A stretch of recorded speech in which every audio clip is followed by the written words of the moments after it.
गधी मिलेगी और उसका एक बच्चा मिलेगा। जब वो उसको लेकर आए तो यीशु मसीह उस पर सवार हुआ। हालेलुया। यीशु मसीह एक गधे के बच्चे के ऊपर क्यों सवार हुआ?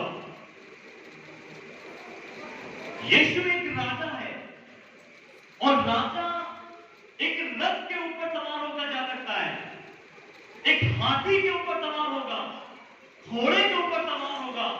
एक गधे के बच्चे गधे के ऊपर सवार क्यों हो रहा है? यीशु मसीह ने अपनी सवारी के लिए एक गधे को चुना। एक गधा, आप व्यवस्था में पढ़िएगा, परमेश्वर ने जब मेमना चढ़ाने के लिए कहा था और कहा हर कोई जिसके घर में कोई जानवर उत्पन्न होगा वो उसका पहला बच्चा बलि करेगा। और मालूम है कहा कि यदि किसी के घर में गधा होता है, गधा उत्पन्न होगा, गधा पैदा होता है, तो जब वो गधा चढ़ाने जाएगा मैं एक्सेप्ट नहीं करूंगा, गधे की बलि में एक्सेप्ट नहीं करूंगा, गधा मेरे लिए अशुद्ध है। पुराने नियम में परमेश्वर ने गधे का बलि स्वीकार नहीं की और कहा अगर इस गधे को बचाना है तो तुम्हें एक मेमना लाना होगा और मेमने की बलि करनी होगी और गधे को वापस ले जाना होगा। इतना तुच्छ, इतना अशुद्ध माना जाता था। लेख व्यवस्था में आप पढ़िए अच्छे से, उनमें बताया कोई अशुद्ध जानवर जैसा था, उसको जो है बलि के लिए भी यूज ना किया गया। और यीशु ने कहा जाओ जंगल में जाओ, वहां पर गधी का बच्चा है, एक गधा है, उसे लेकर आओ। मालूम है यीशु मसीह ने उस गधी के बच्चे ने गधे को चुना। जानते हैं क्यों चुना? क्यों चुना? क्योंकि पूरे दुनिया में सबने जिसको नकारा है परमेश्वर ने ही उसे अपना अपनाया है। हालेलुया। पुराने नियम में जिस बलि को खुदा ने इनकार कर दिया, यीशु मसीह का उसको लेकर आओ। उस गधे पर अब तक कोई सवार ना हुआ था। अब पढ़िएगा लूका में लिखा है अब तक बच्चे के गधे पर कोई भी सवार ना हुआ था। एक ऐसा गधा को चुना, वो चाहता तो एक राजा था, शान से यूं कहता घोड़े आ जाते, शान से रथ बनवा सकता था और हाथी बनवा सकता था और राजा की तरह प्रवेश करता। उसने एक गधे को चुना। मालूम है क्यों? पहला कृत्यों का पहला अध्याय उसका 28 पद पढ़िएगा, लिखा है परमेश्वर ने जगत के नीचों को, परंतु तुच्छों को, परंतु जो है भी नहीं उनको चुन लिया ताकि जो है वे व्यर्थ ठहराए। परमेश्वर ने जगत के मूर्खों को चुन लिया कि ज्ञानवान को लज्जित करे। परमेश्वर ने जगत के निर्बलों को चुन लिया कि बलवानों को लज्जित करे। हालेलुया। हम में से हर एक जन कभी न कभी किसी न किसी टाइम अपने मन में ये सोचता होगा या सोचा होगा या सोचने वाला होगा कि मैं किसी काम का नहीं, मेरी कोई वैल्यू नहीं, मेरे घर वाले मुझे कुछ नहीं समझते, मेरे ऑफिस में मुझे नकारा जाता है, मुझे बहुत सारा नकार दिया जाता है, मेरे दोस्त यार मुझसे संपर्क नहीं रखते, मुझे मेरे अंदर ये काबिलियत नहीं, कोई अनपढ़ है वो ये सोचता मैं पढ़ा लिखा नहीं, कोई कारीगर नहीं है, कहता मुझे कुछ नहीं आता। मालूम है परमेश्वर आज के दिन में आपके ऊपर, यानी जैसे वो गधे को सवार होकर आया था, आज आपको चुनने के लिए वो आज आया है। हालेलुया। जब यीशु मसीह ने कहा जाओ नगर में, और लिखा है जब वो तुमसे पूछेगी इसको क्यों ले जाते हो तो कहना प्रभु को इसका प्रयोजन है। इंग्लिश बाइबल में लिखा हुआ है नीड। नीड मीन्स होता है जरूरत। इसका मतलब यह हुआ कि उस गधे को यीशु मसीह की जरूरत थी। यीशु मसीह को उस गधे की जरूरत थी। हालेलुया। हालेलुया। आज इस दिन में परमेश्वर आज हमें भी चुन रहा है। हम अपने आप को जांचे, समझे, देखें, और अगर हम निराश हो रहे हैं कि मेरी कोई काबिलियत नहीं है, मुझे कोई नहीं पूछता, मेरे अंदर कोई खूबी नहीं है, मैं बिल्कुल बेकार निकम्मा हूं, तो परमेश्वर आज कह रहा कि परमेश्वर आज आपको चुन रहा है अपने सवार होने के लिए। हालेलुया। हालेलुया। लिखा है कि प्रभु को इसका प्रयोजन है, यानी प्रभु को इसकी जरूरत है। आज के दिन में परमेश्वर कह रहा है कि हम निराश ना हो, हमारी जरूरत खुदा को है, हमारी जरूरत यीशु को, माँ को को हो या ना हो, ऑफिस में बॉस को हो या ना हो, मेरे दोस्तों को हो या ना हो, मेरे पास्टर को हो या ना हो, मेरे साथी को हो या ना हो, मेरे दोस्तों में किसी को हो या ना हो, लेकिन आज याद रखे मेरे खुदा को मेरी जरूरत है। इस चीज को समझ लें। यीशु ने उसे भेजा और कहा कि इसे भेजो, और लोगों ने तो रोका, क्यों नहीं जा रहे हो? ने कहा यीशु को उसकी जरूरत है। आज वो हमें भी चुनना चाहता है। यीशु मसीह आज हम जैसे गधों को चुनना चाहता है। अगर हम गधे बनने को तैयार हैं तो, अगर खुद ही अपने आप में काबिल घोड़े हैं तो हमें कोई जरूरत नहीं यीशु मसीह को। यीशु मसीह ऐसों को नहीं, तुम काबिल है उनको नहीं। इसीलिए मैंने कहा पढ़िए पहला कोरिन्थियों 1:28-29 आराम से पढ़िए। उसमें लिखा है ऐसो लोगों को चुना कि जो है भी नहीं, तुच्छों को नीचों को चुना कि जो है वे व्यर्थ ठहराए। हालेलुया। जिनका इस्तेमाल कोई नहीं करता, उनका इस्तेमाल खुदा करता है। जिसकी जरूरत किसी को नहीं, उसकी जरूरत मेरे यीशु को है। यीशु मसीह एक जगह एक घर में जाते हैं, वहां शादी का माहौल होता है, और शादी के टाइम में यीशु के चेले के साथ में होते हैं। यूहन्ना 2 अध्याय में आपको मिलेगा। उसकी मां भी वहां होती है, और लिखा हुआ दाखरस घट जाता है। दाखरस वहां पे घट गया। इसकी मां ने उससे कहा देख दाखरस घट गया। यीशु ने कहा मेरा भी समय नहीं आया। मालूम है वो अपने आप को उसमें प्रकट नहीं करना चाहता था, अभी तो उसने सेवकाई शुरू की थी, इसलिए वो अपने आप को सबके सामने सार्वजनिक तौर पर प्रकट नहीं करना चाहता था। लेकिन उसकी मां जानती थी कि कुछ ना कुछ कर सकता है। उसकी मां ने के 2 सेवकों को बुलाया, सेवकों से कहा जाओ यीशु के पास, जो ये तुमसे कहे वही करना। आप जरा सोच के देखिए, अगर किसी के घर में शादी हो और कोई चीज कम पड़ जाए, कितनी बड़ी बेइज्जती की बात होती है। उस जगह पर उस दूल्हे के लिए, उनके घर वालों के लिए कितनी बड़ी बेइज्जती की बात थी। उस शादी में एक दाखरस घट गया, और यीशु मसीह के पास जो सेवक आए, यीशु ने कुछ नहीं किया, सिर्फ एक काम किया। यीशु ने कहा इन मटकों में पानी भर दो। मटकों को उन्होंने मुंह भर दिया। यीशु ने कहा इसको ले जाकर फौज के प्रधान के पास ले जाओ। और जब फौज के प्रधान ने उसको चखा और कहा अरे ये क्या, लोग पहले अच्छा अच्छा दाखरस पिलाते हैं, लेकिन जब पेट भर जाता है तो पीकर छक जाते हैं, तब लोग मध्यम पिलाते हैं, लेकिन तूने इतना अच्छा दाखरस अब तक बचा के रखा था। अब एक बात सोचिए, पूरी शादी में उस दूल्हे की इज्जत खराब हो सकती थी। उस दूल्हे जो दूल्हा था उसके परिवार में उनकी बेइज्जती हो सकती थी। यीशु ने उनकी बेइज्जती को बचाया। किसको चुना? सवाल मेरा ये है, आखिर उसने किसको चुना उसकी इज्जत बचाने के लिए? जब सोच के देखिए, उस शादी में यीशु मसीह ने, अपने मन में सोचिए, उस शादी में यीशु मसीह ने उस दूल्हे वालों की इज्जत बचाने के लिए किसको चुना, किसका यूज किया, किसका इस्तेमाल किया? ऐसी क्या चीज थी जिसका इस्तेमाल किया? मालूम है, सोच भी नहीं सकते हम। जी हाँ, परमेश्वर ने उन मटकों का यूज किया। 6 मटके जो वहां रखे थे। आप सोच रहे हो मटके का यूज करना कौन सी बड़ी बात है, लेकिन अब सुनिए, जो मटके रखे हुए थे, जो मटके 6 मटके रखे गए थे, उसमें लिखा 2-2, 3-3 मन समाता था। लगभग एक मटके में 100 लीटर पानी समाता था। मालूम है वो पानी किस चीज के लिए यूज किया जाता था? वो पानी पीने के लिए यूज नहीं किया जाता था।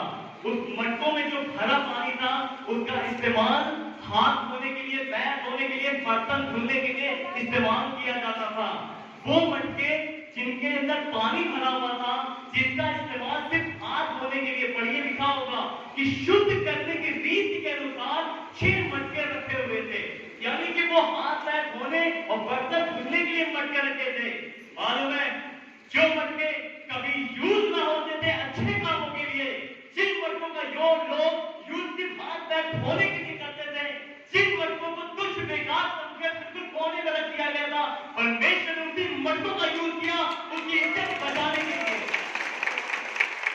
यीशु ने एक गधे को चुना, एक ऐसा गधा जिसको सबने नकारा होगा, एक ऐसा गधा को मंदबुद्धि बोला जाता है, और यीशु ने उस गधे को चुना। वैसे यीशु ने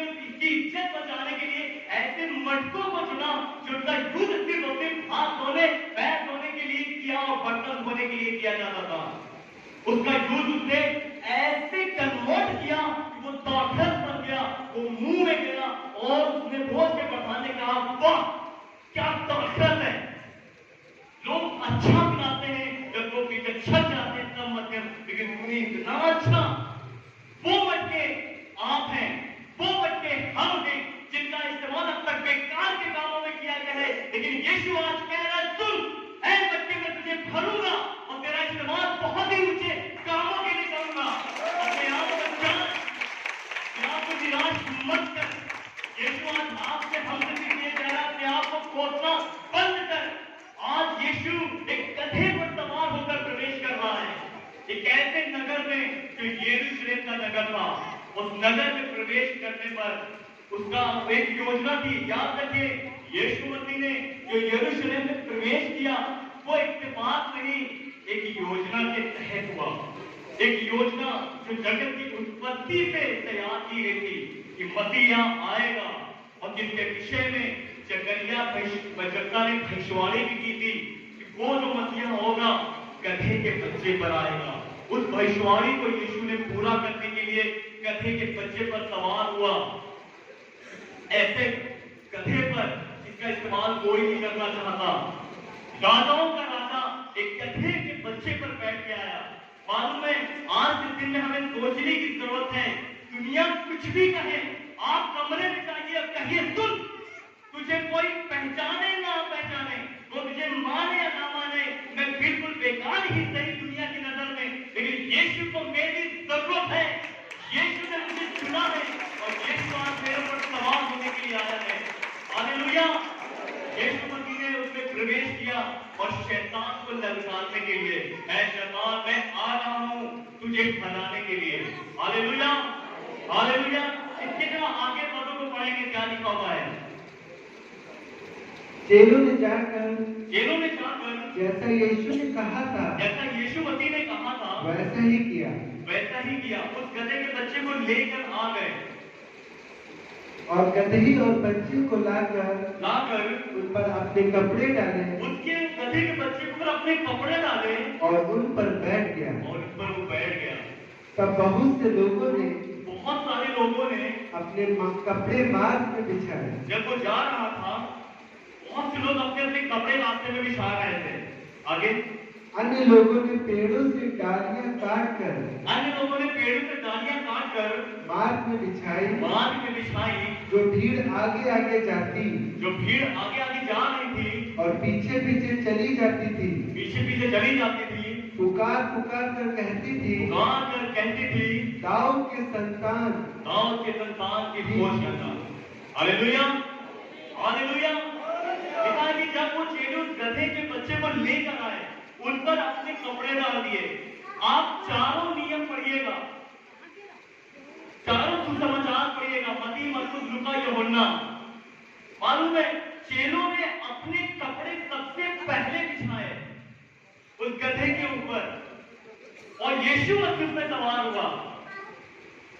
और जब वो आगे जा रहा था तो लोगों ने अपने कपड़े खोल के बिछाते गए। आप सुनिए कि लोगों ने आखिर कपड़े क्यों बिछाए। जरा ध्यान सुनिएगा, जो वहां के लोग थे, मैं सांसारिक तौर की बात कर रहा था। सुनिए, यरूशलेम में जो लोग थे वो ऐसे लोग थे, यूहन्ना में मिलेगा आपको 12 अध्याय में, वो लोग चंगाई पाए हुए व्यक्ति थे। किसी को 5,000 को भीड़ खिलाई थी यीशु मसीह ने, उनमें से वो लोग थे। लाजर को जिंदा किया था, उन लोगों ने देखा था, उनमें से वो लोग थे। कुछ फरीसी भी थे, बहुत सारे लोग थे और उन्होंने अपने कपड़े बिछाते चले गए। मालूम है क्यों? सुनिए, जो यरूशलेम जो नगर था वो रोमी शासकों के अंदर था। रोमी एक सेना थी और रोमी शासकों ने पूरे यरूशलेम में कब्जा कर रखा था। वो कब्जा किया हुआ शहर था। लेकिन जब उन लोगों ने देखा कि राजा आ रहा है, ये कौन है? राजा है। उन्होंने सोचा यही वो राजा है जिसके विषय में लिखा है। लेकिन उन्होंने ये सोचा ये जो राजा आ रहा है मुझे रोमी सेना से आजाद कराएगा। हालेलुया। उन्होंने ये समझा कि ये जो राजा आ रहा है, उन्होंने अपने कपड़े बिछा के राजा का स्वागत किया और कहा होशाना होशाना, दाऊद के संतान की होशाना। उन्होंने सोचा ये जो राजा है हमें रोमी सैनिकों से आजाद कराएगा। और ये खजूर आप देख रहे हैं, उन लोगों ने खजूर बिछाए तोड़ तोड़ कर। खजूर का यूज जो नाम दिया गया है वो केवल यूहन्ना में दिया गया है। 12 अध्याय में पढ़िएगा, जो खजूर का शब्द का यूज किया गया है, इसका मतलब जानते क्या होता है? खजूर का जो पेड़ होता है, इसका मतलब, इसका जो प्रतीक में होता है वो आनंद और विजय और आजादी का प्रतीक होता है। मतलब जब उन्होंने देखा कि राजा आ रहा है, उन्होंने डालियां थोड़ी बिछाई, कुछ फहराने लगे, इस सोचकर कि अब हमें आजादी मिलेगी, अब हमें रोमी सैनिकों से आजादी मिलेगी, हमारे लिए एक राजा आ रहा है, हमारे लिए एक राजा है जो इससे हमें आजाद कराएगा। हालेलुया। लेकिन इससे हम बहुत कुछ सीख सकते हैं। उन्होंने तो ये चीज समझा, आगे जाकर जब यीशु को क्रूस पे चढ़ाया गया, यही वो लोग थे जिन्होंने कहा क्रूस पे चढ़ाओ, क्रूस पे चढ़ाओ। क्यों? क्योंकि उन्होंने देखा अरे ये तो राजा ही नहीं है, अरे ये तो एक साधारण मनुष्य है, उन्होंने इसे क्रूस पे चढ़ा दिया। मालूम है, वो एक संसारिक राजा के तौर पर उसे देख रहे थे। लेकिन आज इस दिन में हम उसमें बहुत कुछ सीख सकते हैं। जैसे उन्होंने संसारिक राजा का स्वागत करने के लिए अपने कपड़े बिछाए। कपड़े बिछाना एक समर्पण का निशानी होता है।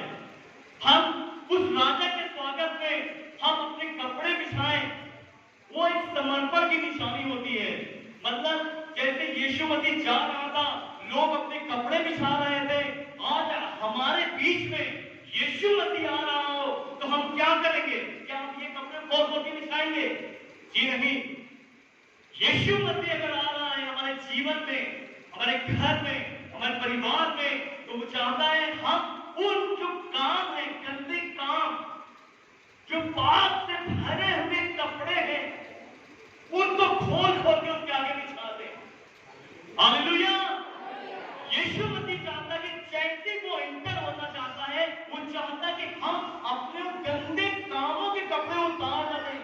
जो कहते हैं अपने उन अंगों को उतार डालो, जो बाहरी मनुष्यत्व है। यीशु मसीह आज के दिन में उन कपड़ों को जो उतारा गया, उसका आज हम ये सीख सकते हैं, जैसे उन्होंने कपड़े उतारे, अपने बिछाए, आज के दिन में जब यीशु राजा हमारे बीच में आ रहा है, हम अपने पुराने अंगों को, पुराने वस्त्र को, गंदे कामों को उतारकर फेंक दें और राजा का स्वागत करें। हालेलुया। हालेलुया। यीशु मसीह अगर आ रहा है, हमें उन अंगों को उतारना होगा, उन कपड़ों को। तो इसके 10वें पद को जरा पढ़ेंगे, इसके 10वें पद को जरा ध्यान सुनिएगा। जब उसने यरूशलेम में प्रवेश किया, अब सुनिए, यीशु मसीह गधे पर था और जैसे उसने यरूशलेम के अंदर प्रवेश किया तो सारे नगर में हलचल मच गई। पूरे नगर में एक हलचल सी मच गई। क्यों? जैसे यीशु मसीह उसके अंदर प्रवेश किया यरूशलेम में, सारे नगर में हलचल मच गई। पूछने लगे ये कौन है, ये कौन है? कहा गया, लिखा है कि ये नासरत यीशु मसीह है, गलील का नासरत यीशु मसीह है। वहां के जो लोग थे, जब वो यीशु मसीह गधे पर सवार होकर आ रहा था, बहुत लोग चिल्ला रहे थे होशन्ना होशन्ना, और बहुत लोग जैसे इंटर मारा यीशु मसीह ने यरूशलेम के अंदर, पूरे नगर में हलचल मच गई। सब लोग देखने आ गए, ये कौन है, ये कौन है? कोई अंधा था, उससे पूछा होगा, अरे कौन आ रहा है? ये वही है जिसने तुझे चंगा किया। ऐसे करके ना जाने कितनों को यीशु ने चंगा किया था, वो सब आ रहे थे। उसमें शास्त्री थे, फरीसी थे। जैसे यीशु मसीह ने यरूशलेम के अंदर एंटर किया, वैसे पूरे नगर में एक हलचल सी मच गई। सब दंग के रह गए, यीशु मसीह आ गया है। अब तक सुनिए, अब तक यीशु मसीह इतने ताकत से एक राजा के रूप में, एक परमेश्वर के पुत्र के रूप में इस तरह से प्रवेश ना किया था। मालूम है सब क्या सीख सकते हैं कि जैसे यीशु मसीह ने यरूशलेम में एंटर किया, लिखा है हलचल मच गई। यीशु मसीह ने अगर हमारी और आपकी जिंदगी में एंटर किया है, हमारे जीवन में हलचल मच जानी चाहिए। अगर हम अब तक यीशु मसीह के आने के बाद भी आज हम वैसे हैं जैसे पहले थे, तो यीशु मसीह का आपके जीवन में आना बेकार है। यीशु मसीह के आने से हलचल मच जाती है। आप पहले भी वो काम करते थे, आज भी वो काम कर रहे हैं। पहले भी गलत बात करते थे, आज भी कर रहे हैं। पहले भी शराब पीते थे, सिगरेट पीते थे, गाली करते थे, आज वो काम कर रहे हैं। पहले भी गलत गलत देवताओं को मानते थे, व्रत करते थे, न जाने क्या क्या करते थे, आज आप वही कर रहे हैं। यीशु मसीह का आपके जीवन में आना व्यर्थ है। इसका मतलब यीशु मसीह आपके जीवन में आया ही नहीं है, क्योंकि लिखा है जैसे उसने इंटर किया, यानी जैसे उसने यीशु में प्रवेश किया, नगर में हलचल मच गई। यीशु मसीह अगर आपके हमारे जीवन में आएगा तो हमारे जीवन में हलचल मच जानी चाहिए, हमारे अंदर की वो गंदगी निकल जानी चाहिए। हमारे जब घर में यीशु मसीह आएगा, घर में हलचल मचेगी, नगर में आएगा, नगर में हलचल मचेगी। वैसे ही यीशु मसीह चाहते हैं कि हम उन चीजों को उतार फेंकें। Hallelujah, hallelujah. यीशु मसीह एक राजा के रूप में आया। सबसे बड़ी बात ये कि जब वो राजा के रूप में प्रवेश किया, उसने शैतान को ललकारा, ऐ शैतान देख मैं आ गया हूँ, मैं तुझे ललकारता हूँ और 4 दिन के बाद मैं तुझे खत्म करने वाला हूँ।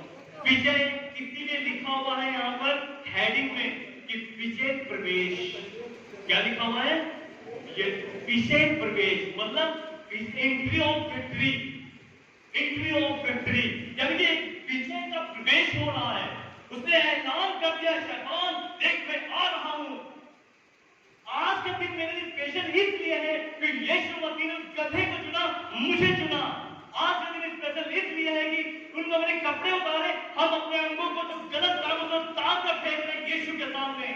आज का दिन स्पेशल इसलिए है क्योंकि जैसे नगर में हलचल मची, हमारी जिंदगी में, हमारे घर में, हमारे नगर में हलचल मचनी चाहिए। एक बात सोच लीजिए, अगर आपके जीवन में, आपके जीवन से, आपके घर में, आपके परिवार में अगर हलचल नहीं मच रही है, भूल जाइए कि यीशु मसीह ने अपने आपके घर में प्रवेश किया है, क्योंकि साफ लिखा जैसे उसने एंटर किया, नगर में हलचल मच गई।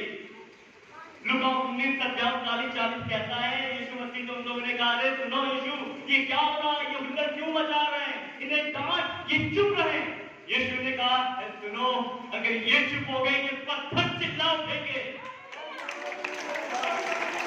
यूहन्ना 12 कहता है, जब उन्होंने देखा यीशु के तामत से भरे एंट्री को, एक प्रवेश को, सच में वो दंग रह गए और कहा फरीसियों ने आपस में, अरे सोचो तो सही, हमसे कुछ भी नहीं बन पड़ता और सारी दुनिया यीशु के पीछे हो चली है। क्या गजब की एंट्री थी, क्या गजब का नजारा था उस टाइम पे। यीशु मसीह अब तक ऐसे प्रवेश ना किया। आज यीशु मसीह चाहता है आपके जीवन में, आपके घर में, आपके नगर में प्रवेश करना उसी तरफ से। क्या आप और हम तैयार हैं? क्या आज हम अपने रंगों को उतारने के तैयार हैं? क्या आज हम गधे बनने को तैयार हैं?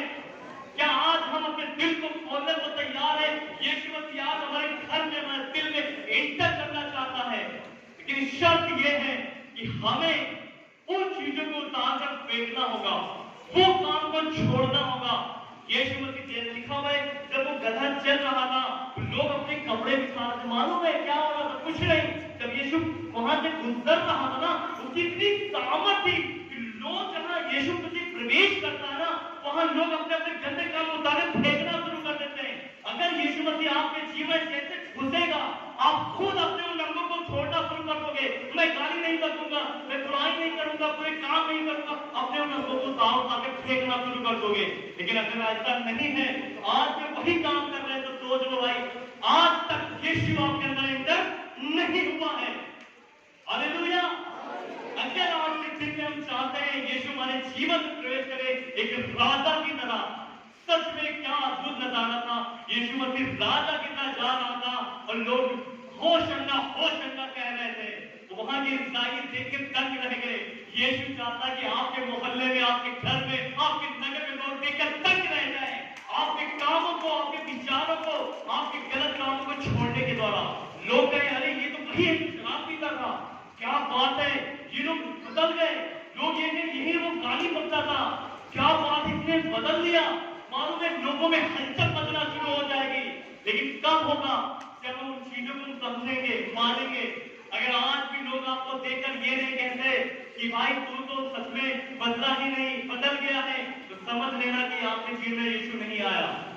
लोग आपको देख के कहने पाए कि सच में तू पहले ये काम करता था, तू नहीं करता। आपके जीवन में हलचल मचना चाहिए।